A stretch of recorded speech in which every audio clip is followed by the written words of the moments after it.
Trent, I just wanted to say before you go, gotcha. Show me a move. Good news, everyone. Don't you even know dignity when you see it? Onions have legs. Welcome to 20th Century Boy. My name is Full Michael Alchemist. And this is the inside of my mind. Welcome to the podcast. Of course, my real name is Radio Mike. But we do like to start each episode of this show with a new name. Generally, in the past, they were generally like RM themed names, like names that had like the initials RM. But that's sort of gone down the drain now. I just kind of do anything. You can suggest your own, by the way. But yeah, decided on Full Michael Alchemist today as a reference to the TV show Full Metal Alchemist, which I've actually never seen, but apparently it's very good. Can someone write in and let me know? But welcome to the podcast. Enough rambling. This is 20th Century Boy, a podcast about me, Radio Mike, writer and producer from here in Melbourne, Australia, just trying to make his way through life. And this podcast is the conversations you wish you were having. It's the conversations you wish you were having about the stuff no one else cares about, because that's where I found myself for a lot of my life, wanting to have certain conversations, but no one else really caring about the stuff I wanted to talk about. So I made a podcast. It's a one-sided conversation, of course, but you can get in touch with the show in many ways. RadioMikePod@gmail.com, Radio.Mike on Instagram, It's Radio Mike on Twitter, Radio.Mike on TikTok, the YouTube channel, Radio Mike, and the phone number 1-800-438-353. If you've got a contribution to the podcast, there's only one number you see. Go 1-800-438-353.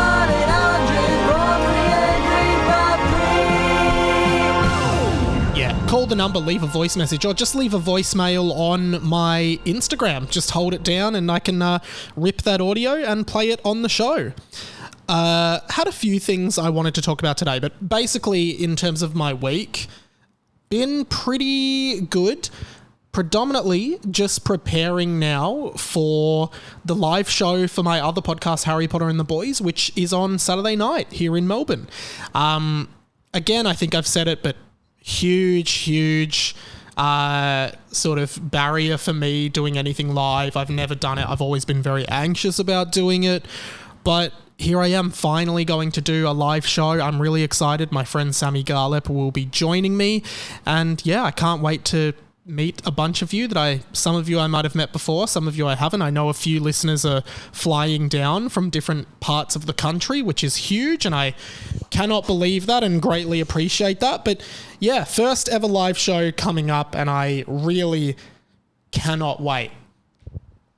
Of course, one thing I just wanted to talk about that just came up, I plan this podcast generally on a Monday night, and then I sort of produce it all up on a Tuesday morning. So it's usually ready by Tuesday morning. But one thing that happened that I didn't really get a chance to plan for, I spoke on the pod last week about how Sophie Monk from Bardo, she's an Australian model and TV presenter. She's very nice. I've had a little bit of interaction with her through my work. She was in a Blink-182 music video for the song Always, which came out in 2003. And of course, I clipped that up. I do various clips and shorts over on the YouTube and Insta and TikTok and everything, and tagged Sophie Monk. She liked it today.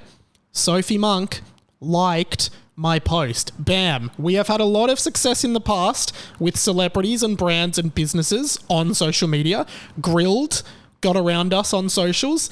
Domino's got around us on socials. Frankie Muniz, aka Malcolm in the Middle, Agent Cody Banks, etc., retweeted my post about him once.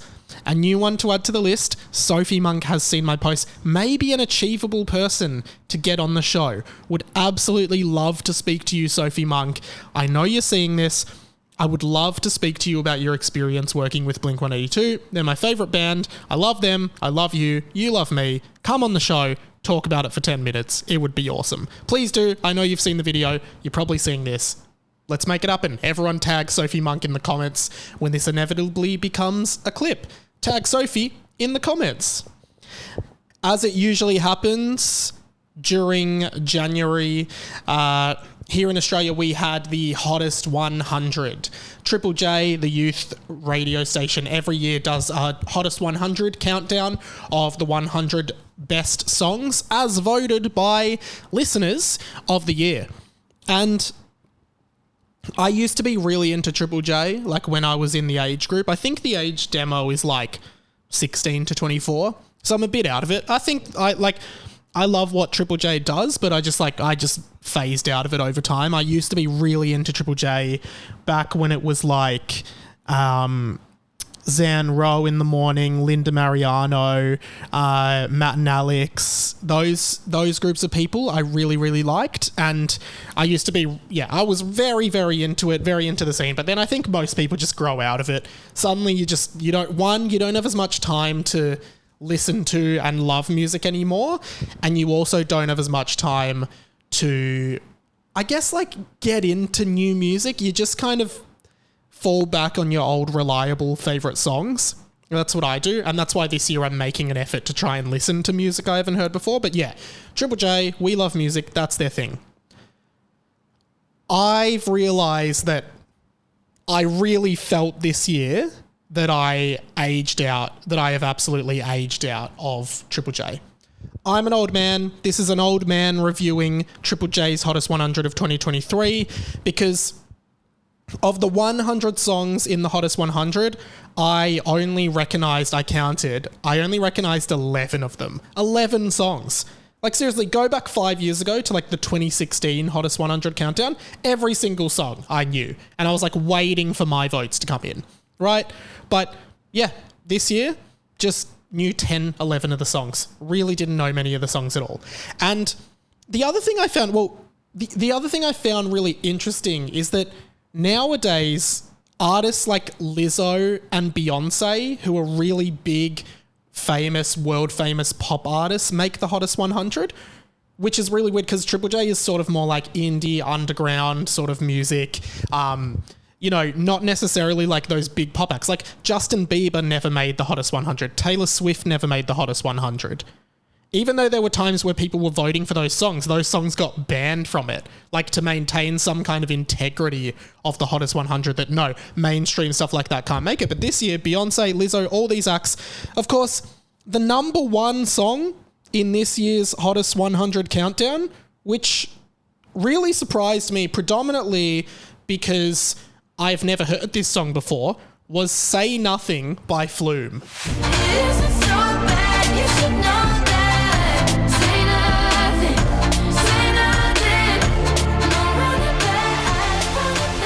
I've never heard that song in my life, hadn't even heard of the top three. None of the top three I knew. I was like, what is this song? I've never heard it.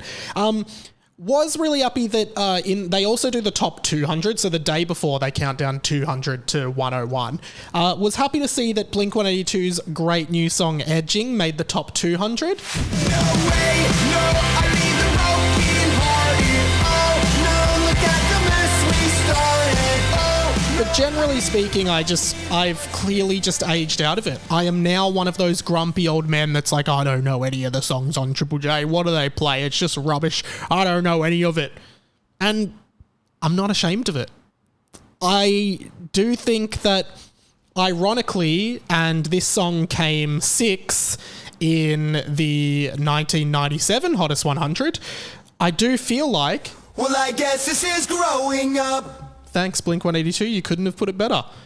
It is interesting that I used to be so into Triple J. I remember the 2016 one for sure was a huge year that I think that was the most into it I was.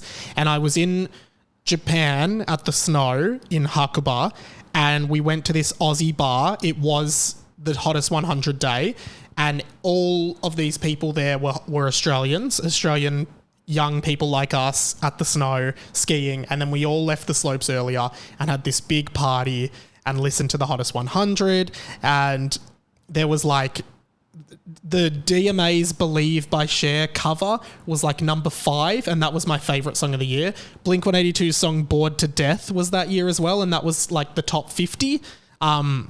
So yeah, I was so into it, but I guess, yeah, just over time, I've just stopped caring. And you just start sort of choosing the bands you like, and you're not too interested in finding new artists and stuff. And I think Triple J is great. I've definitely aged out of it. I asked you guys, I'm going to start implementing the TCB Pod Instagram page to get more listener feedback. I asked you guys what you thought of your hottest 100, if any of your hottest 100 votes got in, or your general thoughts about it. Got a message in from Jackson Smith. Welcome to the radio family.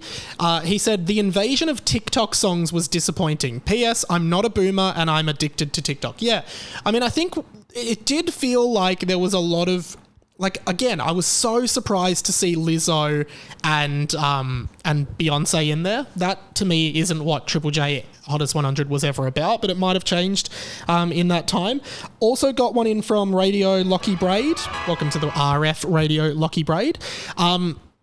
He said, so glad Spacey Jane's incredible album was rewarded with 3 songs in the top 10. If they didn't have so many strong songs taking votes off each other, they probably would have taken out number 1.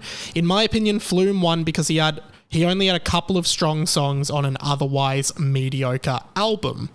Also thought that was interesting. I know I did see a bunch of tracks from Spacey Jane, who are an Australian indie rock band. I have heard their album. It didn't really stand out to me, but I have heard most people talking about how it's like the most groundbreaking indie rock album in a very long time. I should give it another listen. They did get 3 songs in the top 10. I think they were all in a row as well.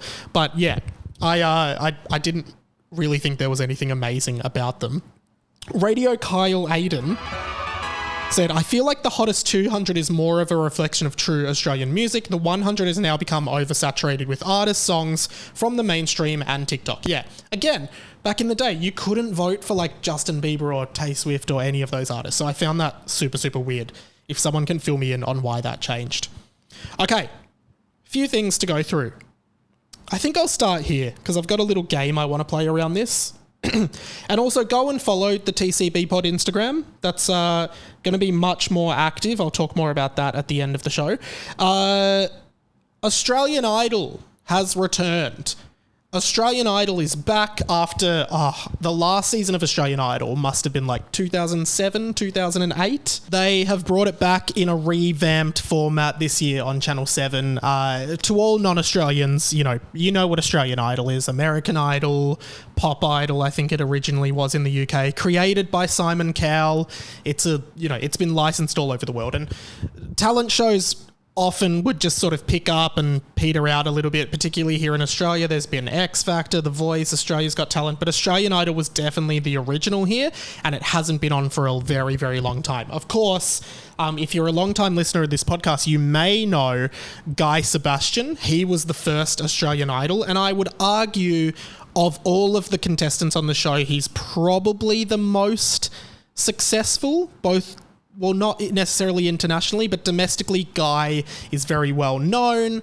He's got a very strong legacy as the winner of Australian Idol. However, long-term listeners of the show will know that Guy Sebastian is responsible for the biggest ever rhyme crime on this show, an old segment we used to do on this show, with his song Choir. Too busy to call, we'll catch up next week, and then I guess the next week, and we say maybe next week. So Australian Idol's back. They've got brand new judges, Kyle Sandilands, of course, of the Kyle and Jackie O show, Harry Connick Jr., Amy Shark, and Megan Trainor. I'm actually quite a fan of Megan Trainor. I think she's a really good singer. But a few things I found. I had to watch it. It aired last night, Monday night. I had to watch it. I just wanted to see, because my prediction was that this would undoubtedly be one of the biggest rating flops in history. I just couldn't imagine that a brand like Australian Idol could come back to Australian TV like 15 years after it last aired and everyone suddenly be into it, particularly with the saturation of talent shows on Australian television. Like, we're still doing The Voice, which I'm pretty sure is on the same network as Australian Idol. So I found that really interesting. So I watched it, I tuned in. Boy, oh boy, is it cringeworthy television. One of the first things I found really funny was they just, they started the show and they had all the new judges sort of going, yeah, like this is what we're looking for. This is what we're looking for. Have a listen to this. I just found this really jarring. So we've got, speaking in this order, Harry Connick Jr., Meghan Trainor, and then Amy Shark. Amy's the one you want to pay attention to. I am looking for something I can't really describe. We're gonna find a superstar. This is my first time ever doing anything like this. Harry's like, this is something I can't describe. Meghan, we are looking for a superstar. And then Amy's just like, I've never done this. I don't know. I don't know why I found that funny. Like, all the hosts are saying these really profound things, and then Amy Shark's just like, yeah, I've never done this before. It's the first time I've ever done it. Okay, cool, Amy Shark. Thank you very much. I think I'd be curious to check the ratings just quickly. Okay, so I would say it did okay. Like, for a launch night, not great, but it did all right for Australian television standards. I think it's a really interesting show, and I kind of got a bit narky on Twitter and follow me on Twitter at It's Radio Mike.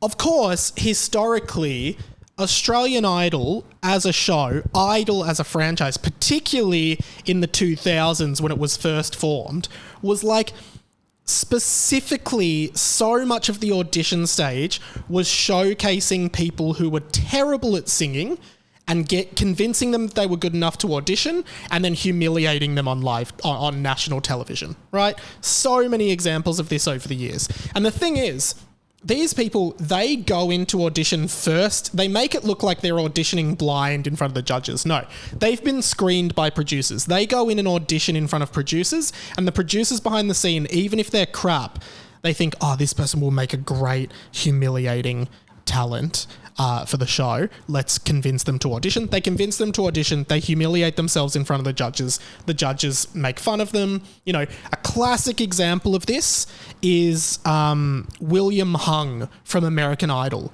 I'll put in the video of him. He was that guy who basically went viral pre the internet as it is now in like 2003 on American Idol, and he sung She Bang. Classic moment. She bangs! She bangs! Oh baby, when she moves, I go crazy cause she looks like a flower, but she stings like a bee, like every girl in history. And I think we can all agree, like that went so viral, he was always referred to, it was a laughing stock. Looking back, is it a little bit racist? Maybe, I'm not sure. I might need to unpack that a little bit more, and I'm not talking about that right here, but that was sort of the ethos of the show. It's like we have good singers, then we bring in bad singers to humiliate them. Now, of course, they were doing a little bit of that, a bit more tame than originally, but they were doing that last night on the show.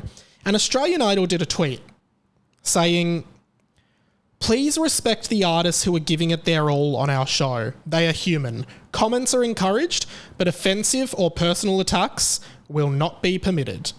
And then I just did a reply tweet saying, we're happy to convince awful singers to audition and film them and then use the footage to humiliate them on national TV. But seriously, guys, show some respect.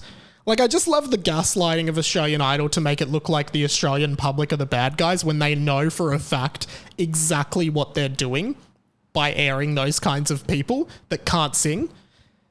Like, I just found that so ironic that they would say that knowing all of that stuff. I did want to play a little game because what they do is they introduce the contestants, often with these like packages that are produced around them, and then they talk to the judges, and you never really know which way it's going to go because sometimes you're like, maybe this person is just complete crap. Like, so, you don't really know, are they going to be great? Are they going to be crap? The package often is a bit deceptive, right? You'll get a big package about someone, but then they'll end up being crap. So I wanted to do a little game called this. Australian Idol, crap or not crap? Yeah. It's crap or not crap. I'm going to play you the intro. You guys play along at home. I'm going to play you the intro of someone who's going to audition for Australian Idol. And then you decide, are they going to be crap or not crap? You just, from the information you're given, you choose, is this person going to be crap or not crap? Here you go. Here's your first person. Remember, while you're listening, lock in whether you think their singing is going to be crap or not crap. My name is Nicholas, and I'm 23, and I'm from Brisbane. Who are some of your musical heroes? Oh, like Hugh Jackman would be a musical hero. Peter Allen would be a massive one as well for me. I love a bit of a song and dance, you know what I mean? Yeah, okay. Yeah. All right. All right, what do you think, guys? Do you reckon it'll be crap or not crap? Lock in your answer in your head now, and let's find out. And the world turning inside out, yeah, floating around in ecstasy. Something smells like crap, and it's you! Congratulations, you're crap! Having a good time on a shooting star, leaping through the sky. Yeah, so he was crap. I hope you guys guessed crap. Number 2, let's see how this one goes. Do you think this girl is crap or not? Sorry, can we just pause? I loved the enthusiasm of that guy. Like, it's floating around in ecstasy. But he was crap. Let's see this girl. My name's Amali Diamond. I'm 16 years old and I'm from Shellharbour, New South Wales. I work in a little ice cream shop. In school, it's like, what do you want to do? What do you want to do when you're older? And it's like, I just want to sing. Okay, what do we think of Amali? Lock it in your head now. Crap or not crap? Here's our result. When the rain is blowing in your face, she's not crap. Good for you. Yeah, she was actually quite a strong singer. She was very good. Well done. She got through, which is of course good. All right. Final one. I mean, I couldn't put them all in, but here's one more. What do you reckon this one will be? Crap or not crap? Honestly, I'm really looking forward to it. I'm really looking forward to singing in front of the judges. I feel really confident. Yeah, I can knock their socks off. I can really do this. Smile, eh? Absolutely. Enjoy Definitely with a smile. I'm really hoping for at least 4 yeses. I'll say yes. I'll say yes. I'll say yes. All right, crap or not crap? Pretty confident. Pretty nice, glistening music behind her to suggest like positive things. She's got a big feature on the show. Her parents are there to support her. You've got a good feeling about this one. Here's how it went. Yes, I do. I believe that one day I will be where I was, right there, right next to you. Whoa! The Crapometer is going off the charts! Congratulations! You're crap! Yeah, so the Crapometer going pretty strong there. Can't keep control of the Crapometer. I loved this girl because straight after she went on the show, the judges gave her feedback and the way she responded to the feedback was hilarious. Here's just a little snippet. You must know that's pretty woeful. It's not good. Okay, well, that's your opinion, but I'd like to hear Thank the you. others. I'm going to be honest with you. Singing is not for you. Okay, that's interesting. Singing it. So it's like Kyle goes, that was crap. You must know it's crap. Well, I'd like to hear everyone else's opinion. Look, I'm going to be honest. Singing is not for you. Okay, now that's interesting. like, oh God, this is not going the way I thought it was. And then they tell her to get out. There was also a guy who did, who was from a Glee club who did a Glee version of a song from The Greatest Showman, and then he brought his whole Glee club in to do All About That Bass by Meghan Trainor. Oh God, very, very cringy. But yeah, Australian Idol's back. Really keen to see how this one goes because I can't see it being an overwhelming success, especially when Amy Shark clearly has absolutely no idea what she's doing. I've never done something like this. Oh God, I cracked up so much at that. Well, I guess this is growing up. Okay. Oscars nominations are out. Been wanting to talk about this for a little bit. I mean, as a movie person, like I have a Letterboxd account, letterboxd.com/it's Radio Mike or Radio Mike, I don't know, find me. I'm a pretty casual movie person. Like I don't care about cinema or the art of cinema. Like I feel like I can recognize a good movie, but I can just as easily, like I love Shrek. If that gives you any indication, like I just think Shrek is a masterpiece. I'd happily watch Shrek. I love The Emperor's New Groove. Like these are some of my favorite movies of all time. and I'm not ashamed of that. But like, then again, like I feel like I know what a good movie is, but sometimes I feel like my opinion on movies is really different to what like a professional critic might think. Wanted to talk about a couple of the nominations. Firstly, I wanted to talk about the nomination for Best Animated Picture. Puss in Boots 2, The Last Wish, I think it's called, was nominated. That's cool. One movie that I watched that I just cannot believe is getting so much public reaction, positive public reaction, because it genuinely is one of the weirdest and worst films I've ever seen, is Guillermo, I can't say his name, whatever, you know what I'm talking about. Guillermo del Toro's new movie, Pinocchio, which is obviously a retelling of the original Italian book, The Adventures of Pinocchio, of which probably we are most familiar with the Disney version. Ironically, Disney did a live action version of that a few months before Del Toro's Pinocchio came out, with Tom Hanks.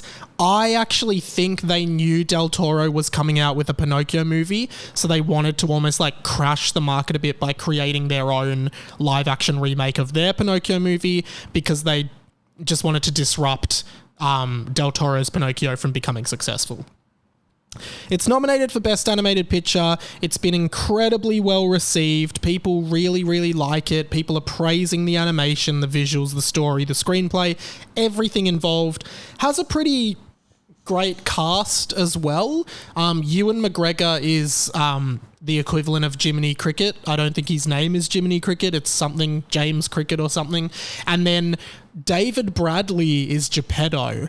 David Bradley might be most known to people listening to this as Mr. Filch from Harry Potter. Very cool to see David Bradley in a much more calm and relaxed and paternal role, because Mr. Filch is quite a jilting role. A great performance nonetheless, but very jilting. But I don't know. I found Del Toro's Pinocchio to be so odd and downright creepy, and I hate to say it, but the boy who was voicing Pinocchio, I just thought was not the right fit. Something about it was so off for me. The general story and the general vibe of the entire movie just felt downright creepy and not quite right. And I don't know what I'm supposed to be looking for when people are saying, yeah, this is the best animated movie ever, it's so good. I watched it and the whole time I was like, this is so weird. So many of the songs are really creepy and not that good. So many of the animation style to me is really gross. It's like this weird claymation, stop motion-y sort of style. I don't understand the appeal of this movie. I realize this is probably a very unpopular opinion for anybody to have, but yeah, I just genuinely thought this was a terrible, terrible movie, and I just kind of, like, if you saw it, I'd love for you to write in and let me know what you thought was good about it, because I just found the whole thing downright creepy. I thought, again, David Bradley, great performance, Ewan McGregor, great performance, but something about it just didn't sit right with me. And I think I gave it 3 stars on Letterboxd just because I felt like I had to, because everyone loved it. But looking back, I'd probably give it 1 or 2 stars. Like, I hate it that much. The other movie I saw recently that's gotten a few Oscar nominations was The Whale with Brendan Fraser. Really interested to see how this one does. I saw it at the Nova Cinema here in Melbourne, which is like an indie cinema. And people have been talking about The Whale for a really long time. Again, would be curious if anyone's seen it, what they thought, how they feel about it. It's Brendan Fraser's kind of triumphant return to cinema. The thing about Brendan Fraser is that Brendan Fraser was such a huge action Hollywood star in the early 2000s. Movies like The Mummy, George of the Jungle, he was even in Looney Tunes Back in Action as the main role. Like, I remember him as a kid being like the biggest movie star in movies that I was allowed to watch. He was so big, and then he just disappeared. And I actually remember thinking as a teenager, like, whatever happened to Brendan Fraser? What happened to him? He hasn't really appeared in anything for a very, very long time. Turns out there was a huge, reason behind it. I won't go too much into that, but he was I believe he was sexually assaulted in Hollywood and couldn't speak out about it, and no one took him seriously about it, so he left Hollywood forever. I think he's actually boycotted several award ceremonies as well. But The Whale, is this sort of big triumphant return for him. He plays a severely obese man who is trying to reconnect with his daughter, his estranged daughter. He walked out on the family when she was 8 to be with his gay lover from work. And I found it to be an incredibly moving performance from Brendan Fraser. I've seen that it's gotten pretty mixed reviews online. I tend to disagree with a lot of the feedback people have been giving the movie. I think I saw someone review it, I can't remember who, but they were saying that the movie is fat phobic and homophobic, which I actually think completely misses the point of the entire film, particularly because, one, I think people now don't have this nuance of how do you portray a character in a movie or TV show that is homophobic without labeling the creator or the writer as homophobic. I don't think people realize that homophobia and other social issues are real life issues that we should discuss in art, whether that be film, TV, music, literature, whatever. And if we're not, you can't explore homophobic people and homophobic characters without having homophobic characters on screen. And they exist in real life. And I think people see a movie in which, there are characters that are homophobic or fat phobic, as they've been described, and they think, oh, this movie is fat phobic, this movie is homophobic. Well, no, it's not. They're depicting characters that are that, but they're not telling us that those characters are doing the right thing. They're not telling us that those characters' thoughts are the right thing. You're seeing it. You're seeing fat phobia and homophobia play out in a movie from characters, but that doesn't mean that this movie spreads a homophobic or fat phobic message. I just feel like people completely miss that. I find it's the same with a lot of things even something like The Office. I think I've talked about this on the show before, but The Office is so the character Michael Scott, Steve Carell's character, says a lot of stuff that while you watch it, you feel embarrassed for him because some of the stuff he says is so sexist, is so homophobic, is so not right. Even by those standards, right? You wouldn't say that stuff in a workplace. You wouldn't say that stuff to your colleagues. But that doesn't mean that the show is promoting homophobic, sexist views. The comedy in that TV show is the fact that Michael Scott is such an idiot that he doesn't realize that those things are the wrong things to say. He thinks, because of his position in society, he thinks that it's okay to say these things. He thinks that these jokes are funny. He thinks that all of this stuff is acceptable. That's the joke. The joke is entirely on him because everyone watching knows you don't want to be like Michael Scott. And then I see people now going oh, The Office is so racist and homophobic and sexist. I'm not really. At no point does The Office make you sympathise with Michael Scott. At no point does it make you think he's right and that it's okay to say the things he's saying. At every point, he is the butt of the joke. He is the idiot. He is the fool. And it's sort of this, it's the same with The Whale. No one in that movie that's created it wants you to sympathise with the fat phobes and the homophobes. It's very clearly not that. And that's why I think it's so powerful, because it's showing that, a lot of the movie is based around Brendan Fraser's character feeling disgusting and feeling like no one could love or care about him and feeling like his daughter could never love him and that he's not worth it as a person. So it's exploring all of these themes that people feel without actually... I just find it so missing the point to just... You hear a character in a movie say something homophobic, therefore you label the movie as homophobic, not the movie as an exploration of these themes. You can't have characters on a screen. You can't have characters You can't label it homophobic or fat phobic if a character on a show or movie says something like that, especially when it's almost never being endorsed. So that's why I found The Whale, I thought it was pretty remarkable as a film. I saw it with two friends, both of whom cried. I notoriously struggle to cry in movies. I wish I could, but overall, I thought it was a really, really good watch. And I thought it was really poignant, really profound, explores a lot of themes and explores them well. It's a really interesting movie because it's all set in one house. It was based on a play. And yeah, I guess the other thing is just like depicting the struggle of someone who is that size. Like, his life isn't easy, and a lot of that is because of his size. And I don't think that that's fat phobic. It's just showing like when you are severely obese, like it makes a lot of things difficult. He can't even really walk by himself. And I thought the movie was really sympathetic to him as well. So yeah, I really liked The Whale. And the other movie that I thought was really good from last year was The Menu, another independent film, really great cast, Anya Taylor-Joy, Nicholas Hoult from Skins and X-Men, and of course, our buddy Ray Fiennes, aka Lord Voldemort. The Menu is a horror movie, a really eerie, jarring, weird horror movie that I loved, that takes you aback a fair bit. Like, it's a very strange movie. You don't really know what's going on. And I think my favourite part about The Menu was that Ray Fiennes, who is the villain character in this film, somehow manages to be far, far scarier in a movie where he plays a celebrity chef than he ever was as Voldemort in Harry Potter. I really mean it.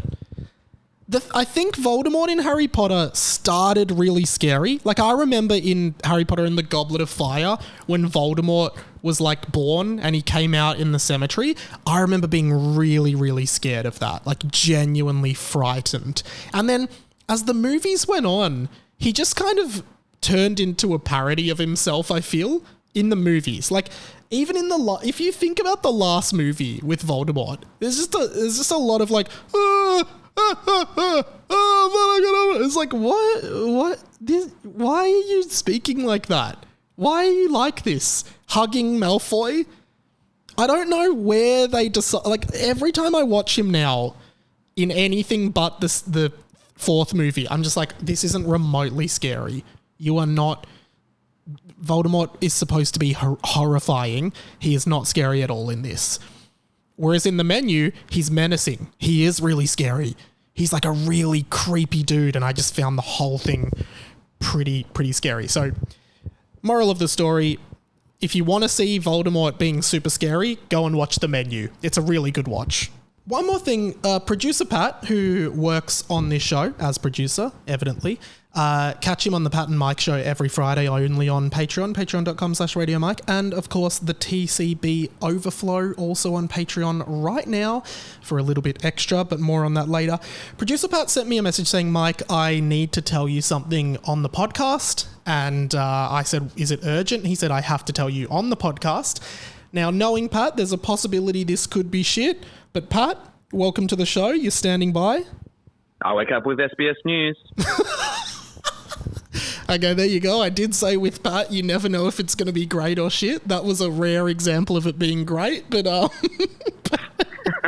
Pat, you insisted that I had to get you on because you have an announcement of some sort. Can you shed some light on this? I do. Over the weekend, I made an amazing discovery that I just had to share with you, Mike. Is it related to the podcast, or is it like a stupid thing? Oh, no. This goes back to an old arc that we closed the book on temporarily due to certain restraints. Okay. I think the doors have opened once again. There's a lot of aborted plot arcs on this show, but I'm listening. Well, the other day, me and my good friend went to Hoyt's Docklands to go see Puss in Boots: The Last Wish. Nice. The movie itself is pretty good. Hear about it on Pat and Mike on Patreon. Quick plug. Now, before we saw our movie, we had a walk around the Docklands shopping centre. One of these shops that I stopped at was Toy World. Okay. And I thought, oh, look, I've just got some time to kill. I'll just go walk around, look at the Lego, make a joke about some fucked plush. And just as I'm walking out, from the corner of my eye, I spot none other than a gumball machine. Hang on. Gumball-a-rama, it's been full of drama, but we're getting there at the end of the year. Was that the right sound effect to play? Is that what I'm getting at here? It may just be. Now, when I saw said gumball machine, I thought, okay, it's there, but it's probably like $1 or $2 because prices have gone up. But I was very pleasantly surprised to see that the Toy World Docklands gumball machine takes 20 cents per gumball. Okay, so for those who are new to the pod, the idea of Gumball-a-Rama was to empty a gumball machine of all of its gumballs, just for shits and gigs. We were originally going to do it in like 2021. It never ended up happening. 2022, I said we're definitely doing it at the end of the year, but then we realized because of inflation since I was 6 years old, they're now all $1 each, which we simply cannot afford unless a lot of you go onto Patreon right now, patreon.com/Radio Mike. Do you reckon they should do that, Pat? Most definitely. But Pat has revealed there is one that's still taking 20 cents in Docklands, was it? Yes, that is correct. Toy World Docklands. Everyone, I am really happy to announce that there is a possibility that Gumball-a-Rama is coming back. Wow, this is huge. This is huge, Pat. Thank you for keeping an eye out on the show always. My absolute pleasure. That's my duty as the producer. I will catch you on the Pat and Mike show Friday, and we'll chat more about it there. But yeah, Gumball-a-Rama might be coming back. Who knows? Who knows what the future brings? All right. Radio Mike World. Thank you, Paddy. See you Friday. Catch him on Pat and Mike this Friday. Thank you. Last thing I wanted to talk about on today's show was something just that completely surprised me and I don't think is getting enough press. But I was speaking of The Office before. Huge reveal that I think is just really fascinating. I mean, I only watched The Office for the first time last year. I'm a notorious non-officer, but now I am an officer. I got up to season 8 after Michael Scott left and I was like, I can't watch this. A lot of people are just telling me to watch the finale because apparently he comes back, but found this incredible thing that would have just been so interesting because obviously The Office, based on a UK sitcom created by, why am I blanking on his name? He's Ricky Gervais. Why did I blank on his name? In an interview on some podcast from 2021, which has only just started to surface now for some reason, like people are just catching wind of it now, Mike Reese, a fellow Mike, also one of the original writers and creators of The Simpsons, worked on a bunch of Simpsons episodes over the years, I believe was a showrunner of The Simpsons for some time, really respected writer on that show, and of The Simpsons fandom, I suppose, as well. Just for reference, he wrote episodes like Stark Raving Dad, which is, well, there you go. He wrote the Stark Raving Dad episode, which was the Michael Jackson episode. Lisa, it's your birthday. And the one with where Mary Poppins or Sherry Bobbins comes to visit. He revealed on this podcast that he was asked originally, before Steve Carell had the part, he was asked to audition for the part of Michael Scott.